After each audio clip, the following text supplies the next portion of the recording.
Welcome to our YouTube channel. ನಮಸ್ಕಾರ ಗೆಳೆಯರೆ, ನನ್ನ ಫಿಟ್ನೆಸ್ ಜರ್ನಿಯ 26ನೇ ದಿನಕ್ಕೆ ತಮ್ಮೆಲ್ಲರಿಗೂ ಸ್ವಾಗತ. ಎಂದಿನಂತೆ ಇವತ್ತು ಕೂಡ 4:15ಗೆ ಎದ್ದು ನನ್ನ ಜರ್ನಿನ ಸ್ಟಾರ್ಟ್ ಮಾಡಿದ್ದೀನಿ. ನೀವೆಲ್ಲರೂ ಚೆನ್ನಾಗಿದ್ದೀರಾ ಅಂತ ಭಾವಿಸ್ತಾ, ಆ್ಯಕ್ಚುಲಿ ಸಾಟರ್ಡೆ ಸಂಡೇ ನಾನು ಕ್ಲಾಸ್ನ ಮಾಡಲ್ಲ. ಯಾಕೆಂದರೆ 2 ದಿನ ರೆಸ್ಟ್ ಇರುತ್ತೆ. ಭಾನುವಾರ ನಾನು ಕ್ರಿಕೆಟ್ ಆಡೋಕ್ಕೆ ಹೋಗ್ತೀನಿ. ಹಾಗಾಗಿ ಸಾಟರ್ಡೆ ಸಂಡೇ ನಾನು ಯೋಗ ಕ್ಲಾಸ್ಗೆ ಹೋಗಲ್ಲ. ತುಂಬ ಜನ ಕೇಳೋ ಒಂದು ಪ್ರಶ್ನೆ ಏನಪ್ಪ ಅಂತಂದರೆ, ಎಷ್ಟು ಸಣ್ಣ ಆಗಿದ್ದೀರಾ ಅಂತ. ಎಷ್ಟು ಸಣ್ಣ ಆಗಿದ್ದೀನಿ ಅಂತ ನೋಡಬೇಕು ಅಂತ ಅಂದರೆ ನೀವು 100 ಡೇಸ್ವರೆಗೂ ವೆಯ್ಟ್ ಮಾಡಬೇಕು. ಅಲ್ಲಿವರೆಗೂ ನಾನು ಹೇಳಲ್ಲ.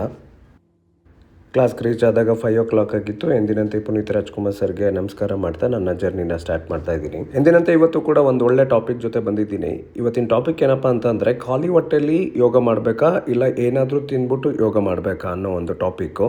ಒಬ್ಬ ವ್ಯಕ್ತಿ ಪ್ರತಿದಿನ ಖಾಲಿ ಹೊಟ್ಟೆಯಲ್ಲಿ ಯೋಗ ಮಾಡ್ತಾನೆ, ಇನ್ನೊಬ್ಬ ಏನಾದರೂ ತಿಂದ್ಬಿಟ್ಟು ಯೋಗ ಮಾಡ್ತಾನೆ. ಕೆಲವು ದಿನಗಳ ನಂತರ ಇಬ್ಬರ ಅನುಭವ ಒಂದೇ ಇರಲ್ಲ.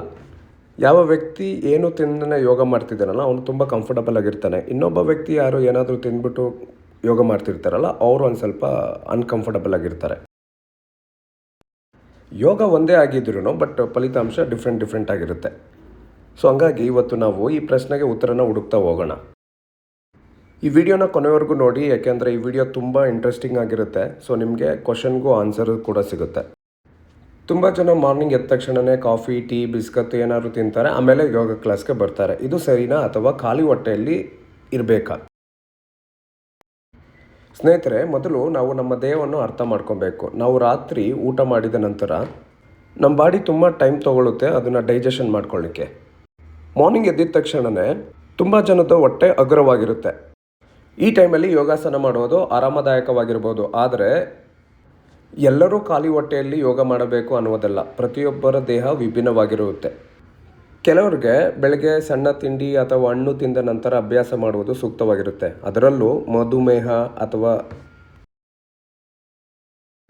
ಕಡಿಮೆ ರಕ್ತದ ಸಕ್ಕರೆ ಇರುವವರು ವೈದ್ಯರ ಅಥವಾ ಯೋಗ ಟ್ರೈನರ್ನ ಸಲಹೆ ತಗೊಂಡು ಮಾಡೋದು ಇಂಪಾರ್ಟೆಂಟ್. 5 ಮೇನ್ ಮಿಸ್ಟೇಕ್ ಏನು ಮಾಡ್ತಾರೆ ಅಂತಂದರೆ, ಹೊಟ್ಟೆ ತುಂಬ ಊಟ ಮಾಡಿಬಿಟ್ಟು ನೆಕ್ಸ್ಟು ಯೋಗ ಮಾಡೋದು, ಮಾರ್ನಿಂಗ್ ಎದ್ದ ತಕ್ಷಣವೇ ಮೊಬೈಲ್ ನೋಡಿಕೊಂಡು ಒಂದು 30 ನಿಮಿಷ ವೇಸ್ಟ್ ಮಾಡೋದು, ಸ್ವಲ್ಪನೂ ನೀರು ಕುಡಿದಲ್ಲೇ ಅಭ್ಯಾಸ ಮಾಡೋದು, ವಾರ್ಮಪ್ ಮಾಡ್ದಲ್ಲೇ ಕಷ್ಟ ಆಗಿರೋ ಆಸನಗಳನ್ನ ಟ್ರೈ ಮಾಡೋದು, ಮತ್ತು ಅವ್ರ ಬಾಡಿ ಸ್ಟ್ರೆಂತ್ನ ತಿಳಿದಲ್ಲೇ ಯೋಗಾಸನ ಮಾಡೋಕ್ಕೆ ಹೋಗೋದು. ತುಂಬ ಜನ ಈ ಮಿಸ್ಟೇಕ್ನ ಮಾಡ್ತಿರ್ತಾರೆ. ಈ ಮಿಸ್ಟೇಕ್ನ ಏನಾದರೂ ತಪ್ಪಿಸಿದ್ರೆ ನಿಮ್ಮ ಯೋಗಾಭ್ಯಾಸ ಇನ್ನಷ್ಟು ಸೂಪರಾಗಿರುತ್ತೆ. ಯೂಸಲಿ ನಾನೇನು ಮಾಡ್ತೀನಿ ಅಂದರೆ, ಬೆಳಗ್ಗೆ ಎದ್ದ ತಕ್ಷಣ ಒಂದು ಗ್ಲಾಸ್ ನೀರು ಕುಡಿತೀನಿ. ಅದಾದಮೇಲೆ ಕ್ಲಾಸಿಗೆ ಬರ್ತೀನಿ. ಯೋಗ ಮುಗಿದ ನಂತರ ಸ್ವಲ್ಪ ಏನಾದರೂ ಪೌಷ್ಟಿಕ ಆಹಾರನ ತಿಂತೀನಿ. ಇದು ಎಲ್ಲರೂ ಇದೇ ರೀತಿ ಮಾಡಬೇಕು ಅಂತ ಅಲ್ಲ. ಇಟ್ಸ್ ಡಿಪೆಂಡ್ಸ್ ಆನ್ ನಿಮ್ಮ ದೇಹದ ಮೇಲೆ. ನಿಮ್ಮ ಬಾಡಿಯ ಅವಶ್ಯಕತೆ ಏನಿದೆ ಅನ್ನೋದನ್ನು ಫಸ್ಟ್ ತಿಳ್ಕೊಬೇಕು. ಸ್ವಲ್ಪ ಜನ ಕೇಳೋದೇನಂತಂದರೆ, ಸರ್ ಕಾಫಿ ಟೀ ಕುಡಿದ್ಬಿಟ್ಟು ಯೋಗ ಮಾಡ್ಬೋದಾ ಅಂತ ಕೇಳ್ತಾರೆ. ಮಾಡ್ಬೋದು, ಬಟ್ ಕೆಲವರಿಗೆ ಅಸ್ವಸ್ಥತೆ ಉಂಟಾಗುತ್ತೆ, ಇನ್ನೊಬ್ಬರು ನಾರ್ಮಲ್ ಆಗಿರ್ತಾರೆ. ಅದನ್ನು ನೀವು ತಿಳ್ಕೊಂಡು ಮಾಡಿ. ಒಂದು ಸಲ ಕಾಫಿ ಟೀ ಕುಡ್ದಾದ್ಮೇಲೆ ಯೋಗ ಮಾಡಿದ್ಮೇಲೆ ನಿಮ್ಮ ಡಿಫ್ರೆನ್ಸಸ್ ಏನಾದರೂ ಬಂತು ಅಂತಂದರೆ, ಚೆನ್ನಾಗಿದ್ದೀರಾ, ನಾರ್ಮಲಾಗಿ ಏನು ಪ್ರಾಬ್ಲಮ್ ಆಗ್ತಿಲ್ಲ ಅಂತಂದರೆ ಮಾಡ್ಬೋದು. ಇಲ್ಲ ಪ್ರಾಬ್ಲಮ್ ಆಗ್ತಿದೆ ಅಂತಂದರೆ ಮಾಡೋದು ಬೇಡ. ಎನರ್ಜಿ ಡ್ರಿಂಕ್ಸ್ ಏನಾದರೂ ಕುಡಿಬೋದಾ ಸರ್ ಅಂತ ಕೇಳಿದರೆ ಇಲ್ಲ. ಅದರ ಅವಶ್ಯಕತೆ ಏನಿಲ್ಲ. ಗೆಳೆಯರೆ, ಯೋಗ ಅಂದರೆ ಕೇವಲ ಆಸನಗಳು ಮಾಡೋದಲ್ಲ, ಎಕ್ಸಸೈಸ್ ಮಾಡೋದಲ್ಲ. ನಿಮ್ಮ ದೇಹನ ನೀವು ತಿಳ್ಕೊಬೇಕು. ಇನ್ ಕೇಸ್ ನಿಮ್ಮ ಬಾಡಿ ತುಂಬ ಟಯರ್ಡ್ನಲ್ಲಿದ್ದರೆ ದಯವಿಟ್ಟು ರೆಸ್ಟ್ ಮಾಡೋದನ್ನು ಕಲೀರಿ. ಇನ್ ಕೇಸ್ ನಿಮ್ಮ ಬಾಡಿಗೆ ಆಹಾರ ಬೇಕು ಅಂತ ಅನಿಸಿದರೆ ದಯವಿಟ್ಟು ಅದನ್ನು ತಗೊಳ್ಳಿ. ಯಾರೋ ಏನೋ ಹೇಳಿದರು ಅಂತ ತಿಳ್ಕೊಂಡು ಅದನ್ನು ಮಾಡೋಕ್ಕೆ ಹೋಗಬೇಡಿ. ಫಸ್ಟು ನಿಮ್ಮ ಬಾಡಿನ ನೀವು ಅನಲೈಸ್ ಮಾಡಿ ಅರ್ಥ ಮಾಡಿಕೊಂಡು ಆಮೇಲೆ ಯೋಗ ಮಾಡೋದ್ರಿಂದ ತುಂಬ ಬೆನಿಫಿಟ್ ಸಿಗುತ್ತೆ. ಸ್ನೇಹಿತರೆ, ಇವಾಗ ನಿಮಗೆ ಇದರ ಬಗ್ಗೆ ಅರ್ಥ ಆಗಿದೆ ಅಂದ್ಕೊತೀನಿ. ಖಾಲಿ ಹೊಟ್ಟೆಯಲ್ಲಿ ಯೋಗ ಮಾಡಬೇಕಾ ಅಥವಾ ಏನಾದರೂ ತಿಂದು ಮಾಡಬೇಕಾ?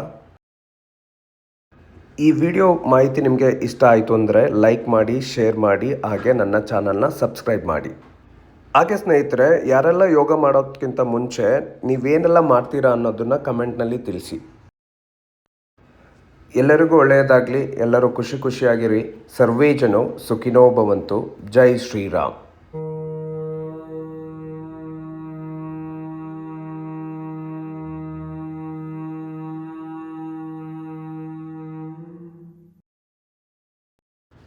ಸರ್ವೇರ್ಭವಂತು ಸುಖಿನಃ, ಸರ್ವೇ ಸಂತು ನಿರಾಮಯ, ಸರ್ವೇರ್ಭದ್ರಾಣಿ